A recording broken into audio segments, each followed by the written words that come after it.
ಏನು ಬರುತ್ತೆ ಅಂದ್ರೆ, ನನಗೆ ವಯಸ್ಸಾಯ್ತು, ಬೇರೆ ಯಾರಿಗಾದ್ರು ಪಟ್ಟ ಕಟ್ಟಿ ಅಂತ ಬಂಕರಿಸಿದ್ರು ಕೇಳ್ತಾರೆ ಮಹಾಮಂತ್ರಿಗಳನ್ನ. ಅವಾಗ ಅವನು ಹೇಳ್ತಾನೆ, ಆಯ್ತು ಗುರುಗಳಲ್ಲಿ ವಿನಂತಿಸ್ಕೊಂಬಿಟ್ಟು ಇದನ್ನ ಮಾಡ್ತೀನಿ ಅಂತ ಅಂದಾಗ ಅಮೋಘ ವರ್ಷ ನೃಪತುಂಗ ಚಕ್ರವರ್ತಿ ಕಿವಿಗೆ ಹಾಕಿ ಒಬ್ಬರನ್ನ ಸೆಲೆಕ್ಟ್ ಮಾಡಬೇಕು.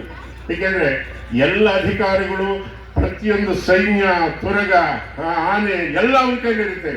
ಯಾವ ರಾತ್ರಿ ಬೇಕಾದ್ರೂ ಸಹಿತ ರಾಜನ ಸರಿ ಹಿಡಿಬಹುದು. ಆದರೆ ವಿವೇಚನೆ ಇರೋವನ್ನ ಮಾತ್ರ ಮಾಡಬೇಕು ಅಂತ ವಿಷಯ ಬಂದಾಗ ನೃಪತುಂಗದಲ್ಲಿ ನಾನು ಓದಿರೋದನ್ನು ನಿಮ್ಮ ಮುಂದೆ ಒಂದೈನಲ್ಲಿ ಹೇಳ್ಬಿಡ್ತೀನಿ. ಏನಿಲ್ಲ, ಜಗತ್ತಿನಲ್ಲಿ ತಾಯಿ ಶ್ರೇಷ್ಠನ ಅನ್ನ ಶ್ರೇಷ್ಠನ ಅನ್ನೋ ಒಂದು ವಿಷಯ ಬರುತ್ತೆ. ಅದನ್ನು ಬಂದಾಗ ಎಲ್ಲರೂ ಹೇಳ್ತಾರೆ, ಏಕದಲ್ಲಿ ಹೇಳ್ತಾರೆ, ತಾಯಿಗಿಂತಲೂ ಸರ್ವಶ್ರೇಷ್ಠವಾದ ಈ ಜಗತ್ತಲ್ಲಿ ಇನ್ನೊಂದಿಲ್ಲ. ಸತ್ಯ ಹೆಂಗೆ ಅಂತ ಕೇಳಿದ್ರೆ, ತಾಯಿಗಳಲ್ಲ, ಬಟ್ಟೆಗೆ ಮಗು ಬಿದ್ದಿದ ತಕ್ಷಣನೇ ಒಂದು ತಿಂದ್ರೆ ಹೆಚ್ಚು, ಒಂದು ತಿಂದ್ರೆ ಕಮ್ಮಿ. ಕಲ್ಲಕ್ಕ ಹೇಳಿದ್ದಕ್ಕೂ ಪೂಜೆ ಮಾಡ್ತಾಳೆ, ಮಲ್ಲಕ್ಕ ಹೇಳಿದ್ದಕ್ಕೂ ಪೂಜೆ ಮಾಡ್ತಾಳೆ, ಸಾವಿತ್ರಕ್ಕ ಹೇಳಿದ್ದಕ್ಕೂ ಪೂಜೆ ಮಾಡ್ತಾಳೆ. ಅತ್ತಿನ ಬೇಡ ಅಂದ್ರೆ ಅತ್ತಿನಲ್ಲ, ಇತ್ತಿನ ಅಂದ್ರೆ ಅದನ್ನು ತಿಂತಾಳೆ. ಇಷ್ಟೆಲ್ಲ ಮಾಡಿ ಆ ಮಗುವಿನ ಹೆರಬೇಕಾದ್ರೆ ನೋವು ಅನ್ಭವಿಸ್ತಾಳೆ, ರಕ್ತದ ಜೊತೆಗೆ ಉಸಿರನ್ನ ಕೊಡ್ತಾಳೆ. ಅವಳಿಗಿಂತಲೂ ಶ್ರೇಷ್ಠವಾದ ಇನ್ಯಾವುದು. ಆದರೆ ದೂರದಲ್ಲಿರೋ ಆಕಾಶದಲ್ಲಿರೋ ಅವನ ಮಗು ದೊಡ್ಡನಾದ್ಮೇಲೆ ಚಿಕ್ಕಿ ಚಂದ್ರಮನ್ನ ತೋರಿಸ್ತಾಳೆ. ಚಂದ್ರನ್ ತೋರಿಸ್ಬಿಟ್ಟು ಏನ್ ಹೇಳ್ತಾಳೆ, ನೋಡು ಮಗನೇ, ಅವನು ಚಂದ ಮಾಮ, ಸೋದರ ಮಾವನ ನಟ್ಟನ್ನ ಅಲ್ಲಿಂದ ಗಂಟಾಗ್ತಾಳೆ ಪ್ರಕೃತಿಗೆ. ಹಿಂಗಲ್ಲ ಮಗನೇ, ಅದನ್ನ ಹಿಂಗ್ ಮಾಡ್ಬೇಕು ಮಗನೇ ಅಂತ ಹೇಳ್ತಾಳೆ. ಅವಳಿಗಿಂತಲೂ ಯಾರು ಈ ತುತ್ತಿನ ಚೀಲ ದೊಡ್ಡದು ಮಾಡೋ ತಾಯಿ ಶ್ರೇಷ್ಠ ಅಂದ್ರೆ 18 ವರ್ಷದ ಒಳ್ಳ ಹೇಳ್ತಾನೆ, ಜಗತ್ತಲ್ಲಿ ಅನ್ನಕ್ಕೆ ಮೊದಲನೇ ಸ್ಥಾನ. ಅವಾಗ ಎಲ್ಲರೂ ಸೇರಿ ಅವನಿಗೆ ಪಟ್ಟ ಕಟ್ತಾರೆ. ಬಂದಂಥವರು ಮಲ್ಲಳ್ಳಿ ಜನ ಗಲಾಟೆ ಮಾಡ್ತಾರೆ. ಹೆಂಗೆ ಕಟ್ಟಿದ್ರಿ, ತಾಯಿ ಶ್ರೇಷ್ಠ ಅಂತ ಅವನು ಹೇಳಿಲ್ಲ, ಅನ್ನ ಶ್ರೇಷ್ಠ ಅಂದಾಗ ತೀರ್ಪುಗಾರರು ಹೇಳ್ತಾರೆ, ಜಗತ್ತಲ್ಲಿ ಮನುಷ್ಯ ತಾಯಿ ಸತ್ರು ಬದುಕ್ತಾನೆ, ಅನ್ನ ಇಡಲೇ ಇದ್ರೆ ಬದುಕಕ್ಕೆ ಸಾಧ್ಯನೇ ಇಲ್ಲ. ಅನ್ನದಿಂದ ಜನಿಸಿದುದು ಅಖಿಲ ಚರಾಚರ ಜಗತ್ತು ಅನ್ನೋ ಮಾತನ್ನು ಹೇಳ್ತಾನೆ. ಯಾಕೆಂದ್ರೆ ಅನ್ನ ಹಾಕಿದ ಮನೆ ಯಾವತ್ತು ದೇವರನ್ನೇ ಕೆಡಲ್ಲ ಕೆಡಲ್ಲ ಕೆಡಲ್ಲ ಅಂತ ಹೇಳ್ತಾ, ಮುಖ್ಯವಾಗಿ ಒಂದು ಗೋವಿನ ಹಾಡಿತ್ತು ನನಗೆ, ಅದನ್ನ ಯಾಕೋ ಏನೋ ಜ್ಞಾಪಿಸ್ಕೋಬೇಕು ಅಂತ ಆಸೆ ಆಗಿದೆ, ಜ್ಞಾಪಿಸ್ಕೊಳ್ತಾ ಇದ್ದೀನಿ. ನೀನಾರಿಗಾದೆಯೋ ಎಲೆ ಮಾನವ, ಹರಿಹರಿ ಗೋವು ನಾನು, ಇಟ್ಟರೆ ಸಗಣಿಯಾದೆ, ತಟ್ಟಿದರೆ ಕುರುಳಾದೆ, ಸುಟ್ಟರೆ ನೊಸಳಿಗೆ ವಿಭೂತಿಯಾದೆ, ಸುಟ್ಟದೆ ಹಾಕಿದರೆ ಮೇಲು ಗೊಬ್ಬರವಾದೆ, ಹಾಯ ಹರಿಗೋಲಾದೆ, ರಾಯರ ಕಾಲಿಗೆ ಮುಳ್ಳೊತ್ತುವಾದೆ, ಹಾಯ ಅರಿತು ಹೊಡೆಯೇ ಮಧುರ ಗಾನಕ್ಕಾದೆ, ನೀನಾರಿಗಾದೆಯೋ ಎಲೆ ಮಾನವ. ಅಷ್ಟನ್ನು ತಿಳ್ಕೊಳ್ರಿ. ಬಸವಣ್ಣನ ದೇವಸ್ಥಾನ ಕಟ್ಟಿದ್ದೀರಾ, ನಿಮಗಿಂತಲೂ ಪುಣ್ಯಶಾಲಿಗಳು ಇನ್ನೊಬ್ರು ಇಲ್ಲ ಅನ್ನೋ ಮಾತನ್ನು ಹೇಳ್ತಾ ಇದ್ದೀನಿ. ಇನ್ನೊಂದು ಮಾತು ಹೇಳ್ಬೇಕು, ಆಲೆ 2:30 ಆಗೋಯ್ತು, ಕ್ಷಮಿಸಿ. ಲೋಕ ಸಮಸ್ತ ಸುಖಿನೂ ಭವಂತು, ಸಮಸ್ತ ಸನ್ಮಂಗಳಾದಿ ಭವಂತು. ಕೋಟಿಮಠ ಶ್ರೀಗಳು ಒಂದು ಮಾತು ಹೇಳಿದ್ರು, ನಾವು ಏನೋ ಓದ್ಬೇಕಾದ್ರೆ ತಪ್ಪು ತಿಳ್ಕೊಂಡಿದ್ದೋ, ಅದನ್ನು ಈ ವೇದಿಕೆ ಮೇಲಿದೆ ಹೇಳೋದಕ್ಕೆ ಇಷ್ಟಪಡ್ತೀನಿ. ಸರ್ವಜ್ಞನ ವಚನ, ಕರೆಯದೇ ಬರುವವನ, ಬರೆಯದೆ ಓದುವವನ, ಬರಿಗಾಲಲ್ಲಿ ಬೆಳೆವವನ, ಕರೆದು ಕೆಣದಲ್ಲಿ ಹೊಡೆಯಂದ ಸರ್ವಜ್ಞ.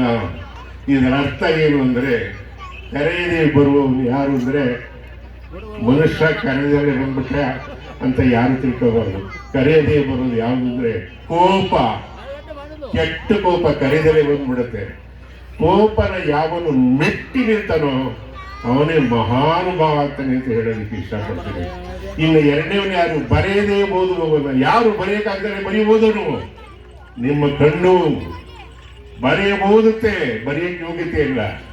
ಬರಿಗಾಲಲ್ಲಿ ನಡೆಯುವವನು ಯಾರು? ಮನಸ್ಸು ಏಕಾಗ್ರತೆಯಿಂದ ಇಲ್ದಲೇ ಇದ್ರೆ ಇವಾಗ ಇಲ್ಲಿರುತ್ತೆ, ನಾಳೆ ಮನೆ ಬಿಗಾಕ ಬಂದಿಲ್ಲ, ಅಲ್ಲಿ ಏನಾಗುತ್ತೆ ಏನೋ, ಅಲ್ಲಿ ಹೊರಗಡೆ ದಂಗೊಳ್ಬಿಟ್ಟಿದ್ದು ಯಾವ ನೈತವು, ಇದಲ್ಲ. ಏಕಾಗ್ರತೆ ಬೇಕು.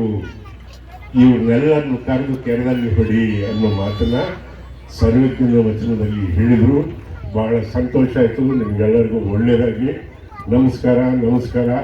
ಆದರೆ ಹೇಳಲ್ಲ ಕುತ್ಕೊಳಪ್ಪ, ಕುತ್ಕೊಳಪ್ಪ ಸಾಕು.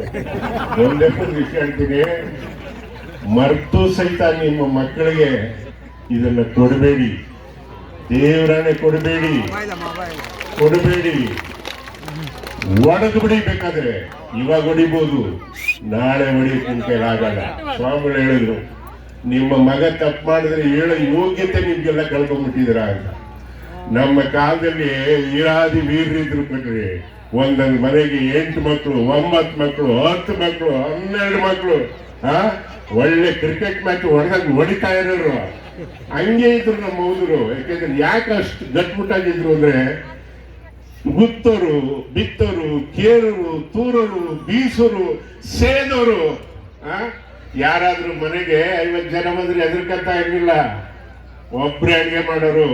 ಅಷ್ಟೇ ಅಲ್ಲ, ಮುಂದ್ಗಡೆ ಹುಚ್ಚೆಳ್ಳು ಇಲ್ಲ ಕಡಲೆ ಬೀಜನ ಇಟ್ಟಿದ್ರೆ ಊಟ ಟೈಮಿಗೆ ಸರಿಯಾಗಿ ಹಿಂಡಿ ಗಟ್ಟಿಗೆ ತುಪ್ಪ ಬರಬೇಕು, ಎಣ್ಣೆ ಬರಬೇಕು, ಹಂಗ್ ಮಾಡ್ತಿದ್ರು. ಅಷ್ಟು ಶಕ್ತಿವಂತರಾಗಿದ್ರು. ಇವಾಗ ನಿಮ್ಗೆ ಒಂದು ನಿಂಬೆ ನಿಂಡು ಯೋಗ್ತಿ ಇಲ್ಲ, ಅಂತ ಹೇಳ್ತಾ ಇದ್ದೀನಿ. ಅದಕ್ಕೆಲ್ಲ ಕಾರಣ ಏನು ಅಂದ್ರೆ ಬುದ್ಧಿರ ಅವಾಗ ತುಂಬಾ ಚೆನ್ನಾಗಿ ಹೇಳಿದ್ರು, ನಿಮ್ಮ ಮಕ್ಕಳಿಗೆ ಬಾರ್ಗೆ ಹೋಗಕ್ ಬಿಡಬೇಡಿ, ಗಂಡಿ ಮನೆಗೆ ಹೋಗಕ್ ಬಿಡಿ ಅಂತ ಮತ್ತೊಮ್ಮೆ ಮಗದೊಮ್ಮೆ ರಿಕ್ವೆಸ್ಟ್ ಮಾಡಿಕೊಂಡು ನಿಮ್ಮೆಲ್ಲರಿಗೂ ಒಳ್ಳೇದಾಗಿ ನಿಂತ ನನ್ನ ಮಾತು ವಿರಾಮ ಮಾಡ್ತಾ ಇದ್ದೀನಿ. ಯಪ್ಪ ಒಂದೊಂದು ಡೈಲಾಗ್ ಹೇಳಿದ್ರಲ್ಲ, ಸೂರ್ಯವಂಶ ಅಂತ ಒಂದು ಪಿಕ್ಚರ್, ಒಳ್ಳೆ ಪಿಕ್ಚರ್.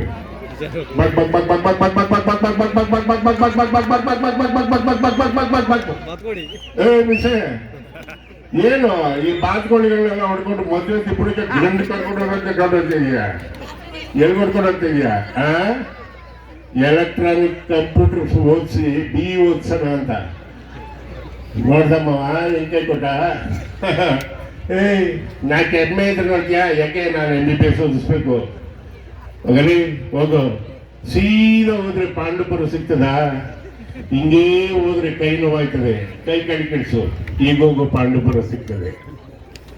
ಬಹಳ ವರ್ಷ ಆಯ್ತು, ಹೆಚ್ಚಿಕೊಂಡು 30 ವರ್ಷಕ್ಕೂ ಜಾಸ್ತಿ ಆಯ್ತು.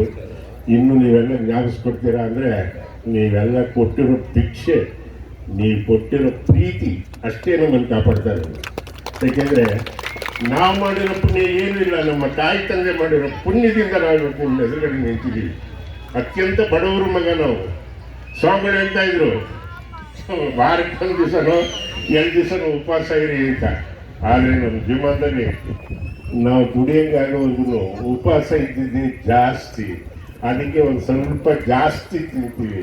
ಹಂಗಾಗಿ ಯಾವುದನ್ನ ಮಾಡಬೇಕಾಗಿತ್ತು ಅದನ್ನು ಆಲ್ರೆಡಿ ಮಾಡಿಬಿಟ್ಟಿದ್ದೀವಿ, ನಾವು ಮುಂಚೆನೇ ಮಾಡಿಬಿಟ್ಟಿದ್ದೀವಿ. ಹಂಗಾಗಿ ಇವತ್ತು ನಾವು ಚೆನ್ನಾಗಿದ್ದೀವಿ.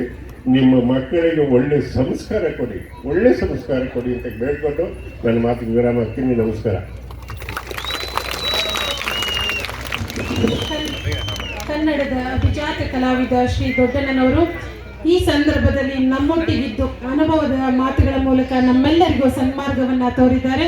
ಅವರಿಗೆ ಗ್ರಾಮಸ್ಥರ ಪರವಾಗಿ ಒಂದು ಸ್ಮರಣಿಕೆಯ ಮೂಲಕ ಧನ್ಯವಾದಗಳನ್ನ ಅರ್ಪಿಸಬೇಕಾಗಿ ವಿನಂತಿ ಮಾಡ್ಕೊತಾ ಇದ್ದೇನೆ.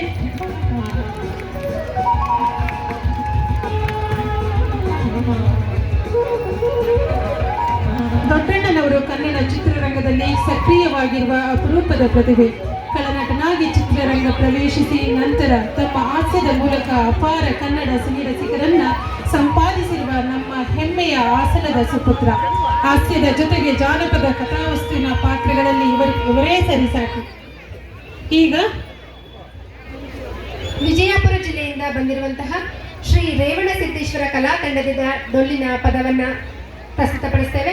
ಇದಾದ ನಂತರ ಡಿಂಗ್ರಿ ನಾಗೇಶ್ ಸರಿಂದ ಭಾಷಣ, ಅದಾದ ನಂತರ ವಂದನಾರ್ಪಣೆಯ ಮೂಲಕ ಈ ಕಾರ್ಯಕ್ರಮಕ್ಕೆ ಸುಸಂಪನ್ನತೆಯನ್ನು ಬೇಡ್ತಾ ಇದ್ದೇವೆ. ಇದೀಗ ವಿಜಯಪುರ ಜಿಲ್ಲೆಯಿಂದ ಬಂದಿರುವ ಶ್ರೀ